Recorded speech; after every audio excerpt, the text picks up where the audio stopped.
Good afternoon and welcome to the latest edition of the Battlestar Galactica franchise documentary. I'm delighted to be joined this evening by Brad Dryborough, who to talk about his role as Lieutenant Lt Hoshi in Battlestar Galactica.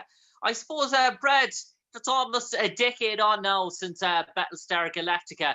Does it almost feel like some days does it feel that long, or other times does it only feel like yesterday that you were walking on the set? I guess mostly it feels pretty far away. There's times when you'll remember something, and so it'll be like, all right, that wasn't. But in a lot of ways, it's like I was thinking about it when I got asked to be on this, and I was like, I haven't really thought about it for a long time, and so it does kind of seem far away.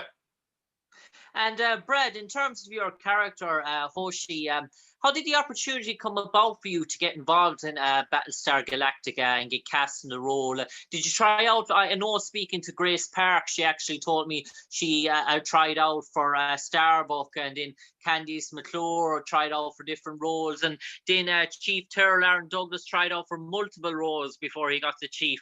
How about yourself? Was Lieutenant Hoshi, was it recommended to you by a talent agent? Were you scouted for the role, or was it an audition process, or had you tried out for previous roles? So I, at the time, was working sometimes as a reader for the casting directors who cast Battlestar Galactica. Okay. So I would be in for through the whole first season, lots of the auditions, I was the reader opposite the people auditioning. So I got to know lots of the people associated with the show, and Michael, who directed the first episode I was in, I got to know him kind of, and I had friends on the show, and so I sort of had a relationship. And then I got an audition for 2 different roles on the Pegasus, for those episodes that I was first in when the Pegasus came in. And I went in for a part that Fulvio got, where he was, I think he was gonna like rape a Cylon or something. It was this despicable sort of guy. And I auditioned for that, and I made them go at the end of my audition, and I was like, okay. And then I auditioned for a fighter pilot, and it was probably, in my mind, it was one of the worst auditions I ever had in my life. I left the room, immediately phoned my agent and said, okay, you got to phone Karina and Heike, the casting directors, and find out how bad that was. Like, it was just, I was having so much trouble with it. And Michael, whose last name escapes me at the moment, who was directing, he was really great to me. And then my agent phoned me back and said, well, they didn't say anything about your audition, but you're still up. They're thinking about you for the part of Hoshi. And I had an audition for Hoshi. I had no idea what Hoshi was, or and then I ended up getting cast as that. And I think partly, I had a relationship, and they'd seen me do so much acting because I was reading that it was kind of a surprise, because it really was. It was a horrible audition, and when I left, but then I ended up doing that part, which I think was supposed to be a Japanese woman. Okay. Because I think it was supposed to be like sort of a Dawala character on another ship. Yeah. Hence the Japanese name Hoshi. And the first 3 scripts I had, my character was always referred to as her. Okay. So. So you didn't have to get out the dress and the wig and the earrings, though? No, they just gave me a horrible haircut for those first couple episodes, and then we went from there. I suppose, Brad, in terms of Battlestar Galactica, you mentioned that you were reading for some of the members that were on the show that were sort of the cast. Did you actually, at that time, were you able to set foot on the stage of the stage of Battlestar Galactica where it was being shot at the time, even before you were cast in the role? No, when I was just working in casting, I was only ever at the casting office, so I hadn't seen any. I hadn't seen any of the sets and everything, and it was on. They were also on different film lots. The casting was on one film lot, and the show got shot on another one, different part of town. And I suppose, Brad, I remember speaking to some of the cast there, and in terms of Aaron Douglas and Michael Trucco, and they just informed me that when they were on the IC sort of unit, there were so many corridors and so many avenues that they got lost repeatedly. And the first day or two, because it was so big. How did you find it in terms of it was almost like an airplane hangar with so many mazes coming out of it?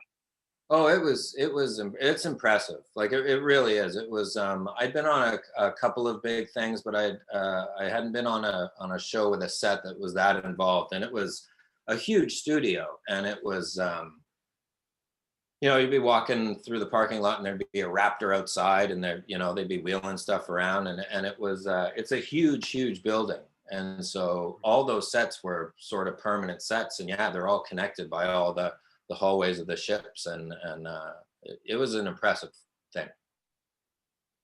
And I suppose, Brad, in terms of your character, Hoshi, he really came to prominence with the demise of Candice McClure's character, Officer Duala, as sort of such, and really took on her sort of her role in terms of Battlestar Galactica, coming across from the sort of Pegasus. And did you really see an uptake then in terms of your sort of involvement in the sort of the show? It sort of increased at a fair rate then.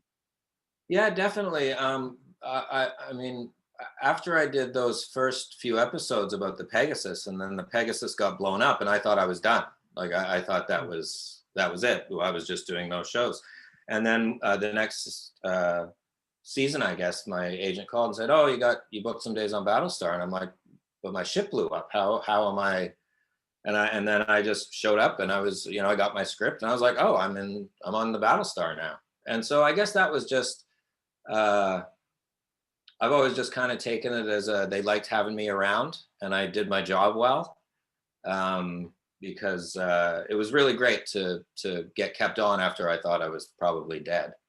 And then, yeah, from that point on, there was a little bit more each year, and then leading up to the stuff, the last episodes, where I got, got to be admiral briefly, and that was all, so I did notice it get sort of a little bit more as it went on. And I suppose, Brad, your character aligned himself with Gata on the sort of show, and the real sort of, you sort of formed a sort of a connection and sort of such, and you were heavily you've heavily backed him in terms of his proposed sort of mutiny that time and taking over from William Adana. Was there sort of fun sort of storylines to play in terms of that sort of attempted coup to take down the great Idiolmus? Yeah, and then we did, I don't know if you ever saw, there was halfway through season 4, they did a web series called The Face of the Enemy. Okay. And so that explores mine and Gata's relationship a little bit more, and it's actually more of like a love, like okay. They're together. Okay. And so that kind of got explored, and they put that in at the end, and it was interesting because AJ, who plays Gata, I've known for years. And so there was lots of episodes where we were in the moment just kind of having fun and really connecting with each other, even though our characters had no sort of history. So we were just basically just kind of having fun and playing around with, hey, these guys are really good buddies. And so we were just showing those things. And it was interesting to see them. They came up on that worked out well because the web series was done after we were done shooting. And then they brought some of those bits that AJ and I had just been doing just kind of for fun. Like, hey, let's give these guys a real relationship that no one knows about. And then they ended up kind of using it in those webisodes. Okay. But it was just kind of us just playing. Yeah. And I suppose, Brad, in terms of the Battlestar Galactica, from when the time you sort of got cast on it, it was all developed into a big hit at that time. Were you aware of the scope and the size of the project at that stage when you got your role as Hoshi? Obviously, in season 1 and season 2, it was probably starting out in season 2 was beginning to get big and start to take off. But the time you got involved, were you aware that you were on a cusp of a real great sort of sci-fi TV series? Yeah, because the first season, well, the mini series did so well when they first did that. And then it was a really big deal here in Vancouver when they decided to turn it into a show that they kept, because there was a lot of great local actors that had prominent roles in the mini series, and the fact that they kept them all for the series. So that show was a pretty big deal here. So you were always aware of how it was doing. And then a lot of the people like, Ryan Robbins, who was in the miniseries and then came back later, is one of my oldest, dearest friends. And I've known Aaron Douglas for 20 something years. And I've known Grace Park since she was 18 years old. And like, so I knew so many of the people that just being around them and talking to them and seeing what was happening for them, you had a really good sense that it was a like really quality show that was going to do very well. And I suppose that, Brad, in terms of some of the big casting names in terms of Battlestar Galactica, you obviously did auditions opposite them, being a sort of cast reader. You must have seen an awful lot of famous faces that probably came through the door that, for some reason or another, that weren't sort of taken up or didn't get the roles in terms of Battlestar Galactica. Is there anyone that sort of springs to your mind, or? Well, like for the Battlestar Galactica auditions? Yeah, yeah. That's really remembering a long time ago. Okay. I mean, mostly what I saw was local actors. So we wouldn't, the casting here wouldn't be like, we wouldn't cast Lucy Lawless, or like we didn't do that casting. So we did all the, but the initial, you know, when Aaron Douglas first auditioned, when Grace first auditioned, and Nikki Klein and AJ, and so I did sort of all those. And then so there was lots of people that I auditioned, like all the like kind of smaller roles once the show was rolling. Okay, fair enough. And I suppose, Brad, in terms of Battlestar Galactica, in terms of your character, Hoshi, obviously you got a sense of what the directors and the producers were looking for, but what sort of twist or sort of take did you take of him in terms of your portrayal?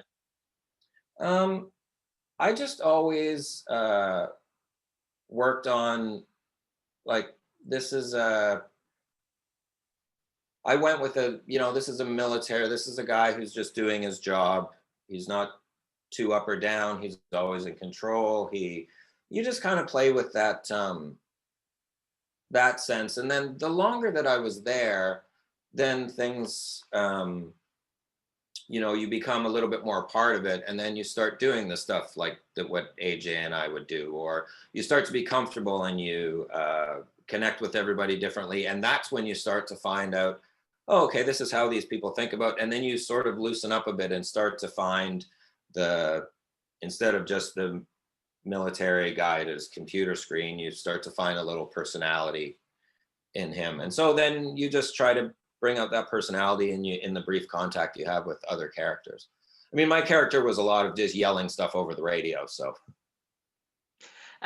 Brad, one thing that I spoke to Eddie Olmos, and he had a particular involvement in terms of the set, what the set sort of looked like in terms of its in terms of its production, and in terms of he wanted to feel sort of rhetoric, sort of an old sort of style, sort of battleship, not to have everything sort of spotless. But well, it's sitting in that sort of icy sort of unit. Did it almost feel like that you were in Air Force One on the controls of a big sort of an airplane? Because it looked like a very authentic sort of what the IC unit sort of looked at. What was that like sitting down? Was there so many sort of different contraptions that that appealed to the eye?